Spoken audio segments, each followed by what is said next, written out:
Deep under the Empire's oldest military base, hidden behind layers of steel and secret codes, something ancient began to wake up. It was not a ship, not a weapon. It was alive, or used to be. A creature of war from the forgotten past.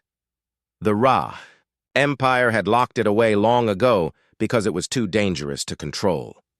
Now they were desperate. After the human attack on the capital, the High Lords knew their power was fading. Their fleets were losing. Their people were afraid. Earth was everywhere and nowhere, so the High Lords made a dark decision. Release the creature. Let it hunt the humans. They called it the Warden. No one knew where it came from. It had no true form.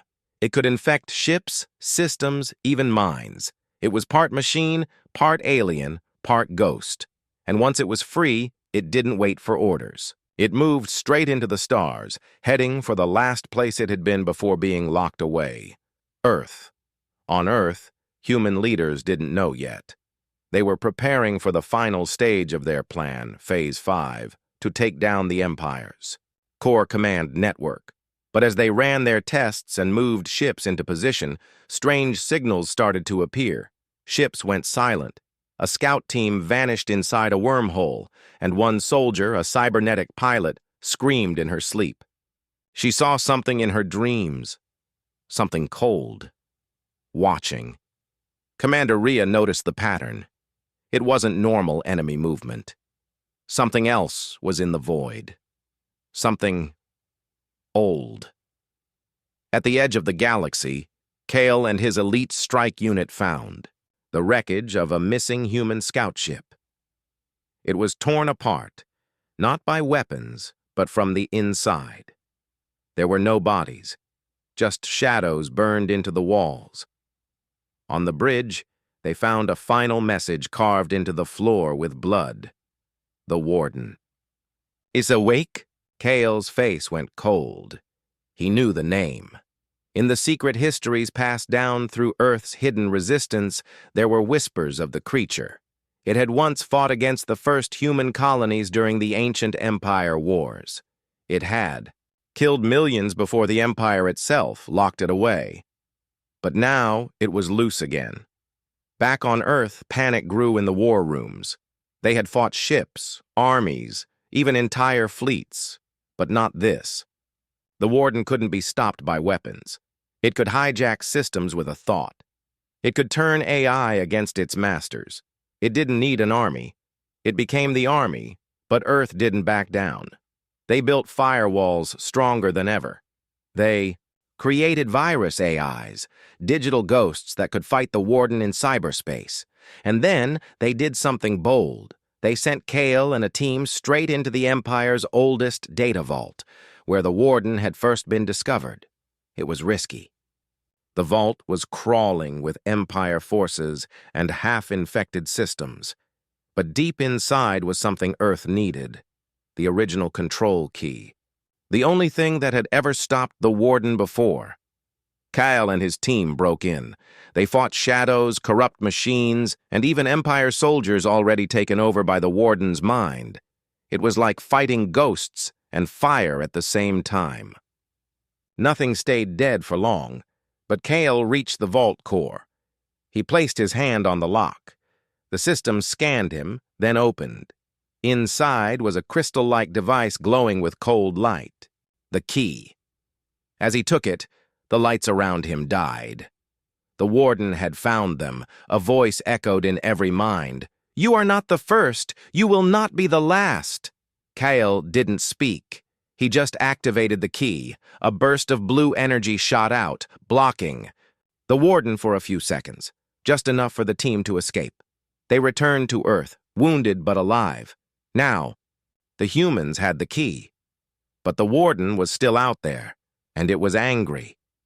Earth had one final move left, Phase 6. Not to destroy the Empire, but to end the war forever.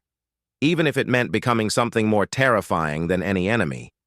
Even if it meant facing the Warden in its own domain, where no light existed and only fear ruled.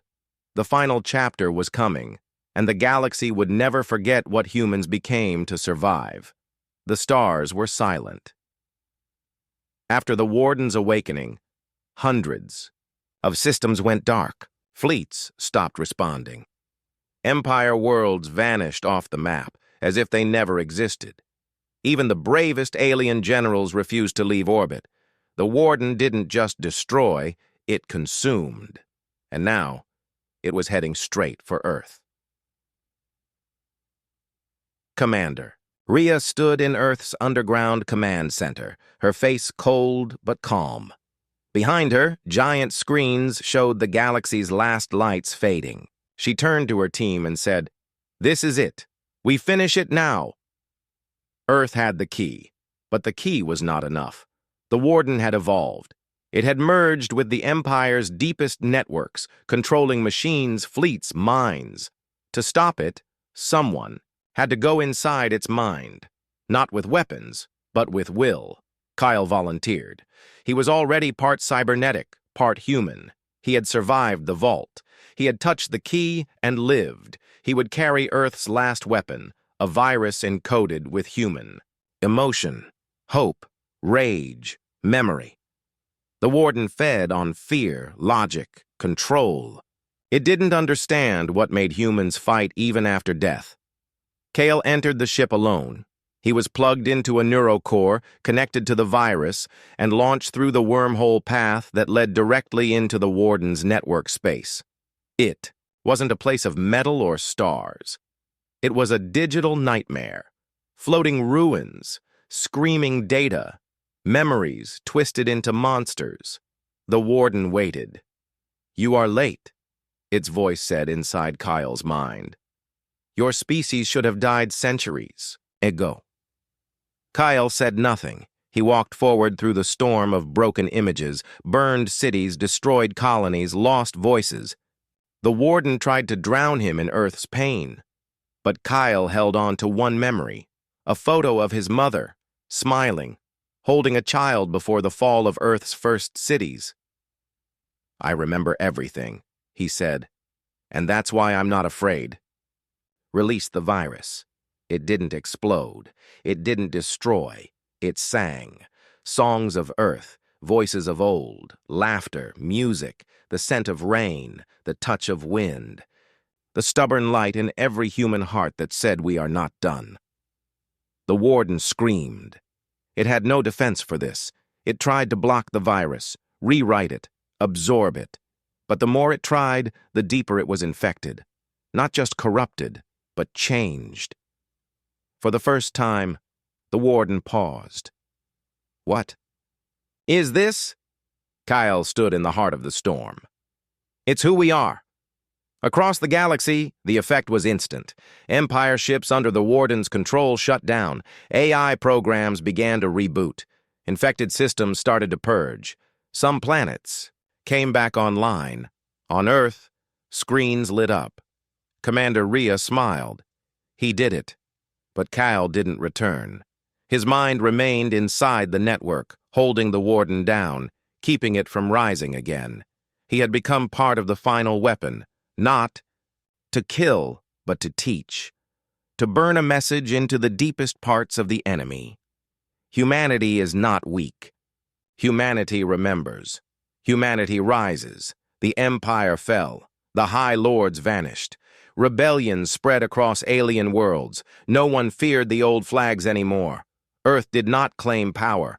Instead, it offered help, to rebuild, to heal, to protect. The galaxy was broken, but it had hope now.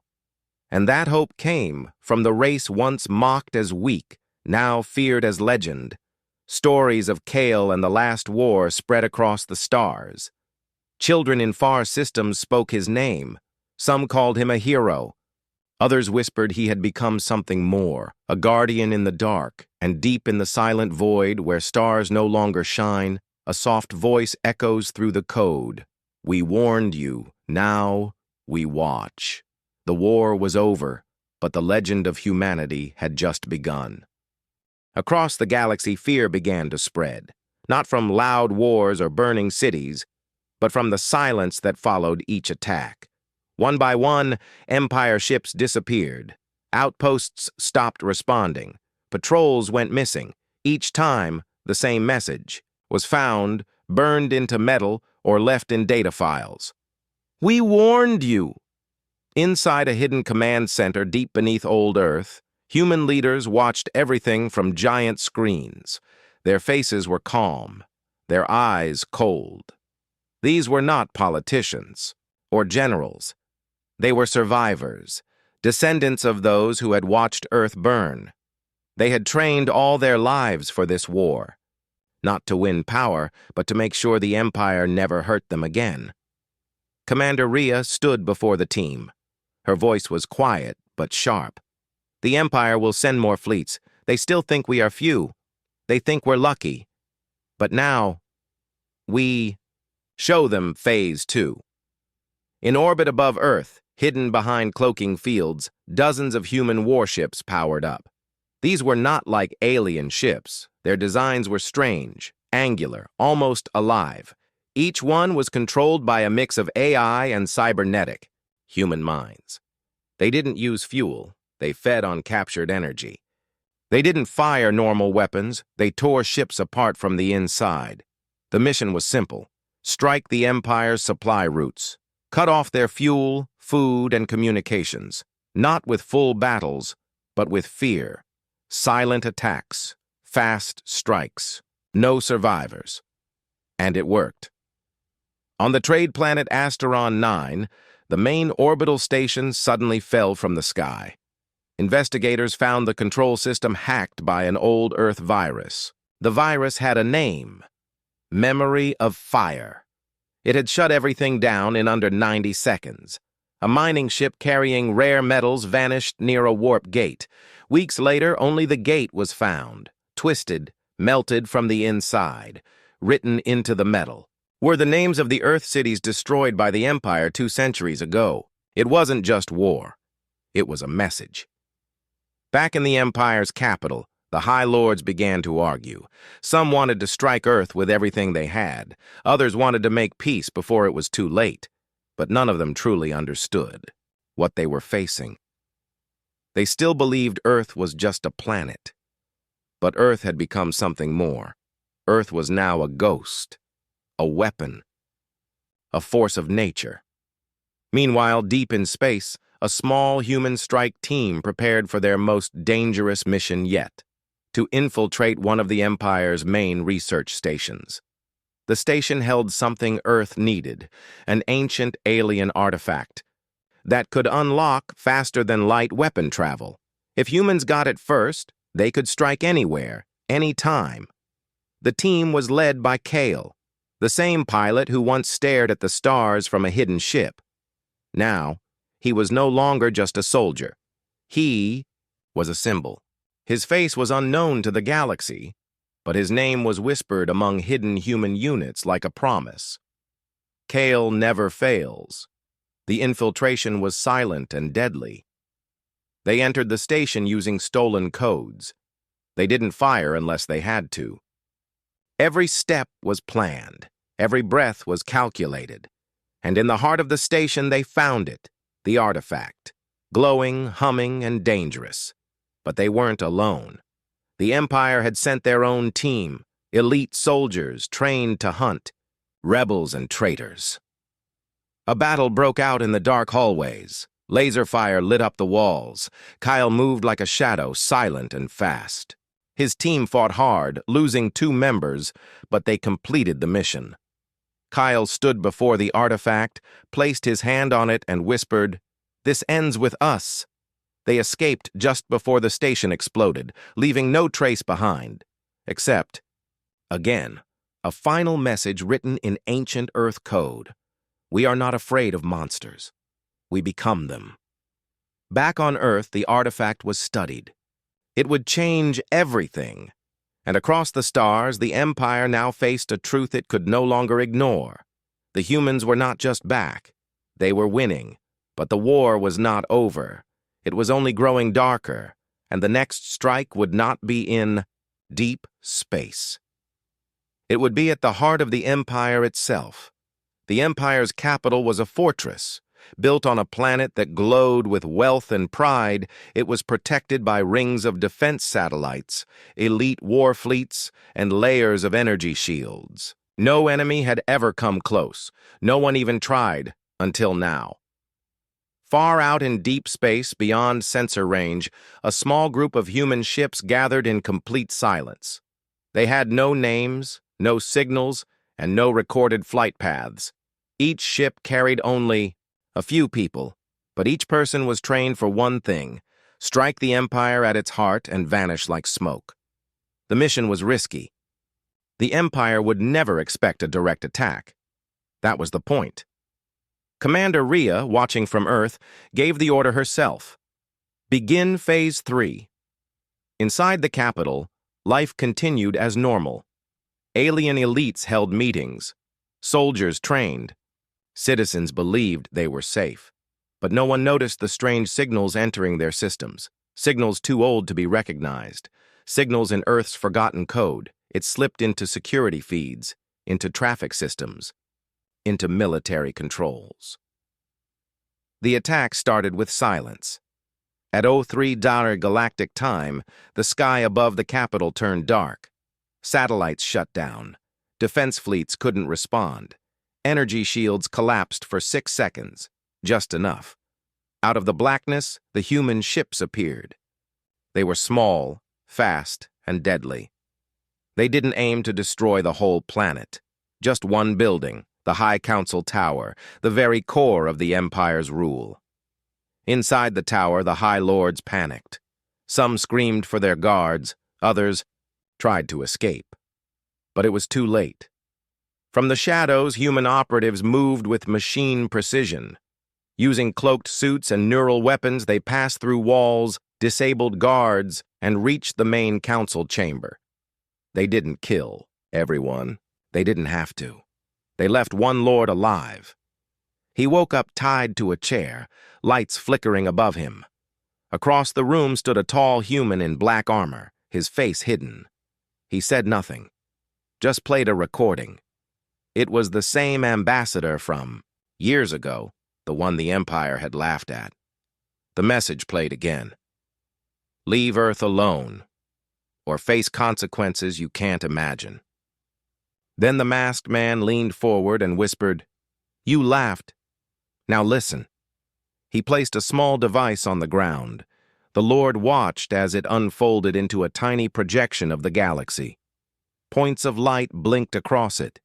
Empire outposts. One by one, they began to go dark. The human fleet wasn't in one place. It was everywhere. "We're not trying to rule the galaxy," the human said. "We're trying to break the chain." Then he vanished. The Lord was left alone in the ruins of the tower. A message burned into the wall behind him. "Your rule is over." The Empire declared a full state of emergency. Martial law was put in place. But the damage had been done. Across the stars, alien colonies began to question everything. If the Empire couldn't protect its capital, was it still in power? Some governors went silent. Some started speaking with hidden human agents, and some began to plan their own rebellions. Earth had never wanted to rule. It wanted justice, but the only way to stop the Empire was to break it completely. Back on Earth, the artifact taken from the research station was being studied. It had unlocked a secret path through space, a hidden wormhole network once used by an ancient race. With it, the humans could travel across the galaxy in minutes. Commander Rhea smiled as the first prototype ship entered the wormhole and disappeared from sensors. "Phase 4 begins," she said. Meanwhile, the Empire's top scientists gathered in secret. They had finally started to understand what they were facing. Earth hadn't just survived. It had changed. It had become something else. And now, nothing could stop it. But the darkest part of the war was still to come, because the Empire was about to strike back with something forbidden, something deadly, something Earth thought was destroyed long ago. In the heart of the Galactic Empire, where the stars bent to the will of alien rulers, a human stood alone. His body was thin, his clothes plain, and his voice calm, but his words carried the weight of an entire world.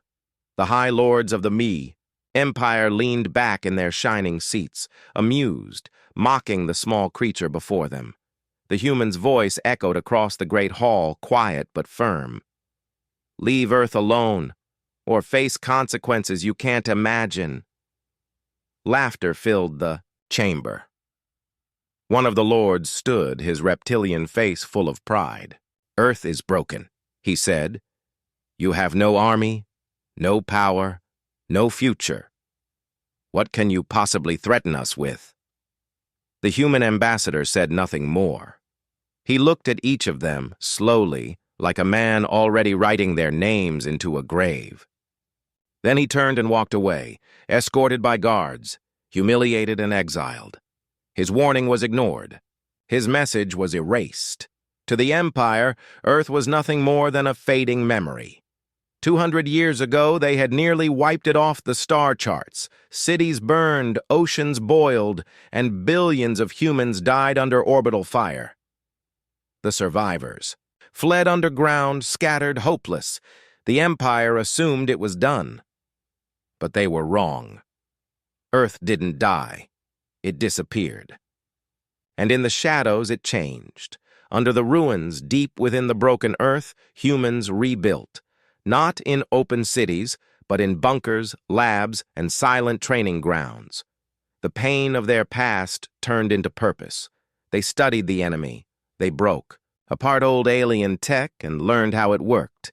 Children grew up not with toys, but with weapons and war simulations. Their minds were trained like soldiers before they could even read. No longer a weak race, they became something new, something the Empire had no name for. Scientists worked in silence, creating machines and weapons the galaxy had never seen. AI that could outthink fleets, cloaking fields that made ships invisible. Cybernetic soldiers who didn't sleep, didn't bleed, and never disobeyed. These were not just defenses. These were tools of vengeance. Earth was not planning to survive. It was planning to strike back. And then, without warning, something happened. A small outpost on the edge of Empire space, a mining colony on a moon called Reza 4, went silent. No calls, no data, no signs of life. At first, the Empire believed it was a storm, a system failure. But when a scout ship arrived to check, they found nothing. The buildings were dust, the people were gone, not a single trace of battle. Only one thing remained, a small signal tower, still active, broadcasting a short message in human language. The alien crew decoded the message, but they didn't understand its meaning.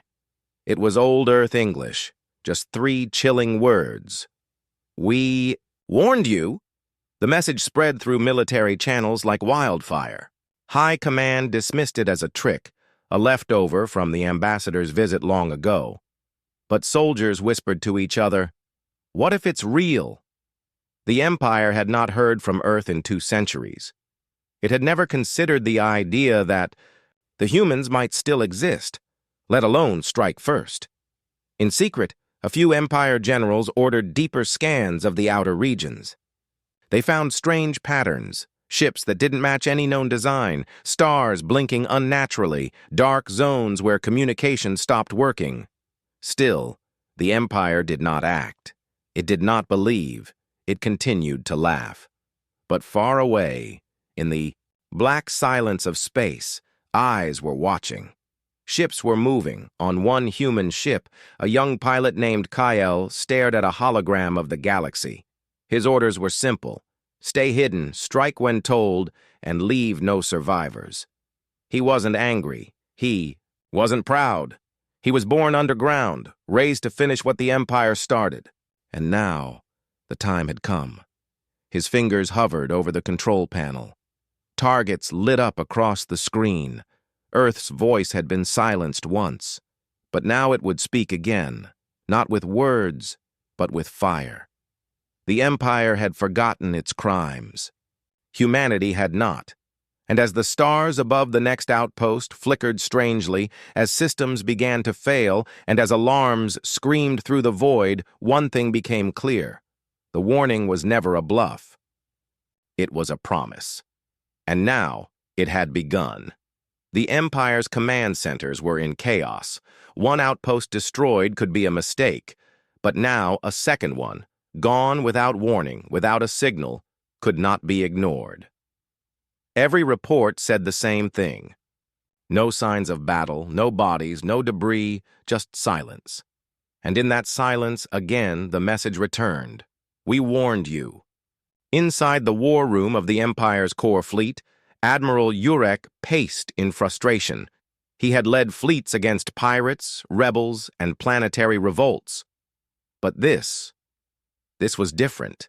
There was no enemy to see, no warning signs, just disappearance. His second-in-command, a cold-eyed alien named Sorrel, tried to reason with him. "It's psychological warfare," she said. "No one destroys without leaving a trace." But then came the scout ship. It limped back to base, its hull scorched, systems nearly dead.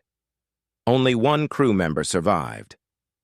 The medical staff rushed to revive him, but the moment he opened his eyes, he screamed a single word. "Human!" The room fell silent. For the first time in generations, that word brought fear, not laughter. Across the Empire, debates began. Was it really Earth? Could they have survived in the shadows for 200 years? One counselor argued it was impossible. Another said it didn't matter. Something powerful was out there, and it was targeting them. But the High Lords refused to panic. "Send a stronger fleet," one of them said. "Show whoever they are that the Empire is not afraid." So they did. A war group of 50 ships was sent to the edge of Empire space, each one loaded with advanced weapons, elite troops, and combat drones. They moved fast, expecting a fight. But when they arrived at the coordinates of the last outpost, there was nothing there. No planet, no station, just dust. It was as if the place had been erased from the galaxy. And then the lights inside their ships flickered. One by one, their systems shut down. Engines died, communications failed, screens went black, panic spread like fire, pilots shouted, soldiers scrambled, something invisible had taken control. And then, from the darkness of space, strange ships appeared. Black, silent, shaped like shadows. Earth's forgotten fleet had returned. The humans didn't speak. They didn't negotiate. They moved in perfect silence. Their weapons didn't glow. Their ships didn't make sound. But when they attacked, they moved faster than anything the Empire had ever seen. One ship turned into 5. One blast became many. Empire ships vanished in seconds, not even allowed to fight back. On the flagship, Admiral Urek tried to issue commands, but the system no longer listened to him. On the main screen, a face appeared. A human, face hidden by a mask, voice distorted by static. He said only this: "This is for Earth." Then the screen cut out, and the flagship exploded from the inside. News of the slaughter spread across the galaxy. The Empire tried to cover it up, but messages leaked. Soldiers whispered of ghost ships. Civilians spoke of Earth's revenge. On planets once ruled with fear, people began to hope. If the humans were alive, if they were strong, maybe the Empire could fall. In secret, a few alien commanders began to prepare for the worst. They remembered the ambassador. They remembered his warning, and now they understood. Earth had not died. It had evolved, but the High Lords still refused to accept the truth. They ordered a blackout. No news, no panic, no fear. They didn't know that deep inside their own systems, Earth's code was already spreading. Silent programs were waking up, planted years ago, waiting for the right moment. And in one hidden lab on a forgotten moon, a human AI watched the stars and whispered to itself, "Phase 1, complete."